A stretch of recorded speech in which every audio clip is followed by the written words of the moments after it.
Welcome back to Merseyside Publishing, guys. And today I wanted to do a bit of a faster live about how exactly you can write a Band 9 introduction, because introductions are really important for setting your argument up, for planning out the structure of your essay.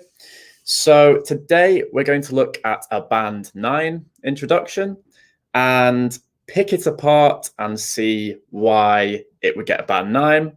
What does it do particularly well? What skills could you use in your own essays? So let's begin. So here we have the model Band 9 intro.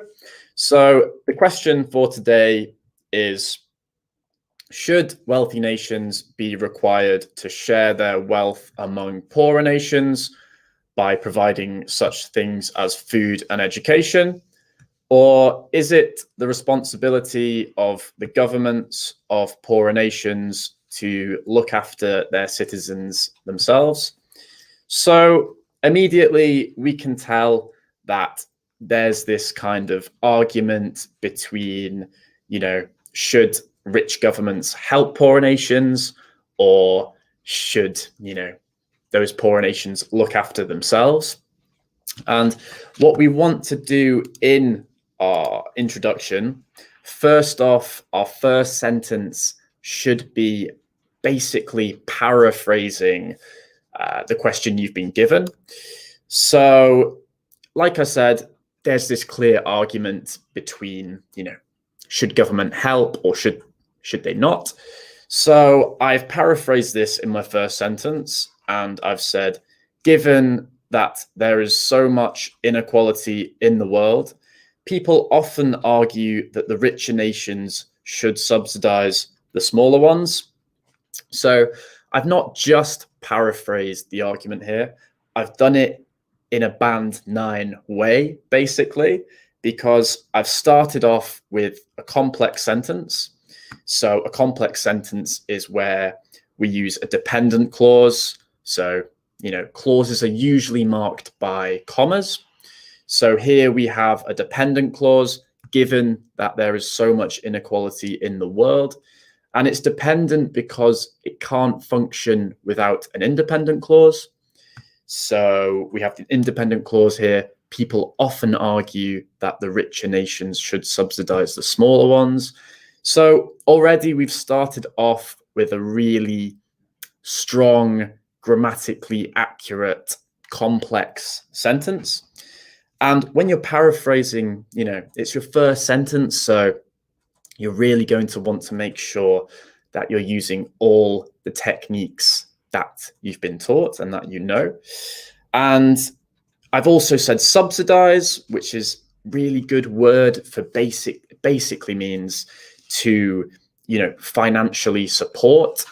And that is what the question is about. It's about whether governments should financially support, less rich governments or more poor governments. And so a certain level of paraphrasing, you need a good, strong vocabulary. So obviously, I know this word subsidize really plays into the question. So try to use words that aren't in the question, that you can, relate to the question and use your own vocabulary. And I've also referred to nations here by saying ones. So I could have simply said, people often argue that the richer nations should subsidize the smaller nations, but by referring to nations as ones here, I've shown a bit more of my vocabulary and that I know how to construct things grammatically accurately. So we can just refer to nations as ones because we've already mentioned them. And so in your first sentence, rephrase the question. And in your second sentence here, what I like to do is hint a little bit about what your argument is going to be. So I've used a linking word here. However, whether this could realistically be achieved So realistically here, a good adverb, you don't need adverbs. So I could say, however, whether this could be achieved. However, adding in adverbs like realistically gives a bit more of an opinion to your writing. So raises an extensive set of methodological concerns. And this is a really good academic phrase. So methodological concerns, that is basically concerns in the way you do things. So I'm saying it would be really difficult for every rich government to support smaller governments, because when you're writing, proper academic research papers, you typically have an introduction, then a methodology. And so using this kind of language, methodological concerns, is a really, good academic phrase that your examiners would be impressed by. So just hint a little bit at what you want your argument to be. Don't give too much away, because we can save that for later, our later paragraphs. And then the last sentence of your introduction. So typically you could do this in 2 to 3 sentences. You could have all this together as one sentence, or if you have a little bit more to say sometimes, like I do here, you can break it up into 2 sentences. And your third sentence, always start with these kinds of phrases, guys, because they're very easy to remember. So this paper therefore aims to investigate, okay? You could use this exact phrase for any question you have, just as long as you're setting up that debate for yourself and it's clear what your intentions are with this paper now. So I've said exactly what I'm going to do. You should never be starting an essay and not using a phrase like this, because it's easy marks. You can learn these kinds of phrases, revise them, and then adapt them for any question you're given. So this paper therefore aims to investigate the notion that wealthier governments should provide for less fortunate countries.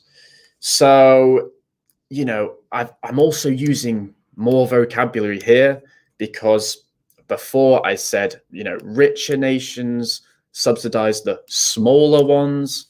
And now I've not just said, the smaller ones again. I've kind of used a synonym for that. And I've said the less fortunate countries. It's basically a synonym of the smaller ones, but it's a different way of saying it, and will really impress the examiner, because it shows that you can refer to things in all kinds of different ways. And guys, writing an introduction is quite simple. I don't think, you really need to have an amazing grasp of English to write a Band 9 introduction. I think a lot of it depends on just learning, how exactly to do it. So paraphrasing your first sentence, give a little hint of what you're going to talk about, and then really suggest what, the argument is going to be in your paper. And having a good introduction is so important, because it's the first thing the examiner reads, and it will give your examiner a really clear idea immediately of how well structured your essay is going to be, how large your vocabulary is, how effectively you can use grammar. And body paragraph 1 and 2, that's where you have a bit more creative license. But for the introduction, don't be arguing your opinion too much. Just really sum up what your debate is going to be. And guys, if you want to send me any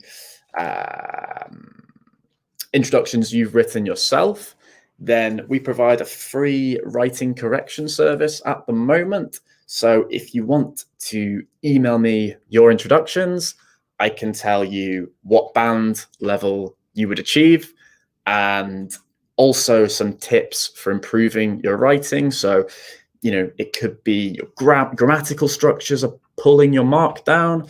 It could be, you know, you're not having your third sentence in here, you know, this paper aims to say this. You could be missing out on some really key things that are quite easy to learn that would just improve your mark.